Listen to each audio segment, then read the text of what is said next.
ઉપરવાસમાં ભારે વરસાદને કારણે વડોદરાના આજવા સરોવરની સપાટીમાં વધારો નોંધાયો છે.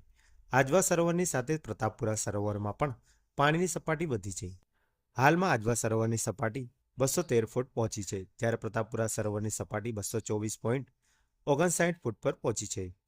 આજવા સરોવરની સામાન્ય સપાટી 212.5 ફૂટ જાળવવાની હોવાને કારણે સરોવરના 62 દરવાજા ખોલીને પાણી છોડવામાં આવ્યું છે. સવારે 9 વાગ્યાથી બપોરે 1 વાગ્યા સુધી દરવાજાઓ દ્વારા 212 ફૂટનું લેવલ જાળવવાના પગલાં લેવામાં આવ્યા છે. આ નિર્ણય મ્યુનિસિપલ કમિશનર દ્વારા સાવચેતીના ભાગરૂપે લેવામાં આવ્યો છે. આજવા સરોવરમાંથી પાણી છોડાતા વિશ્વામિત્રી નદીના કાલાઘોડા વિસ્તારમાં પાણીની સપાટી 12 ફૂટથી વધુ પહોંચી ગઈ છે. સાંજે 5 વાગ્યા સુધીમાં વિશ્વામિત્રી નદીનું જળસ્તર વધુ વધવાની શક્યતા દર્શાવવામાં આવી રહી છે.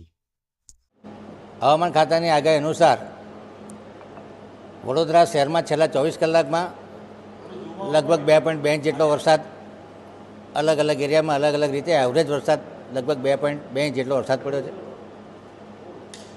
આજવા સરોવર પર લગભગ 127 એટલે કે 5 ઇંચની આસપાસ વરસાદ પડ્યો છે. જ્યારે ઉપરવાસમાં વરસાદ વધુ થાય ત્યારે આજવામાં પાણીની આવક વધતા આજવા સરોવરનું લેવલ હાલ 213.46 ફૂટ છે અને વિશ્વામિત્રીનું લેવલ કાલાઘોડા પાસે 11.25 ફૂટ છે.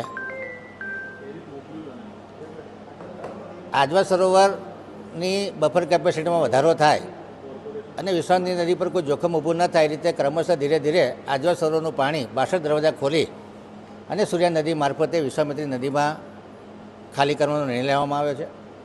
તંત્ર ચાપતી નજર રાખીને બેઠું છે. હવામાન ખાતાની આગાહી, આજવા સરોવરનું લેવલ અને કાલાઘોડા વિશ્વામિત્રીનું લેવલ, કોઈપણ સંજોગોમાં વિશ્વામિત્રીનું લેવલ 16 ફૂટ થાય ત્યારે આજવાના દરવાજા બંધ કરી અને શહેર પર કોઈ જોખમ ઊભું ન થાય એ પ્રમાણેના નિર્ણયો કરવામાં આવશે.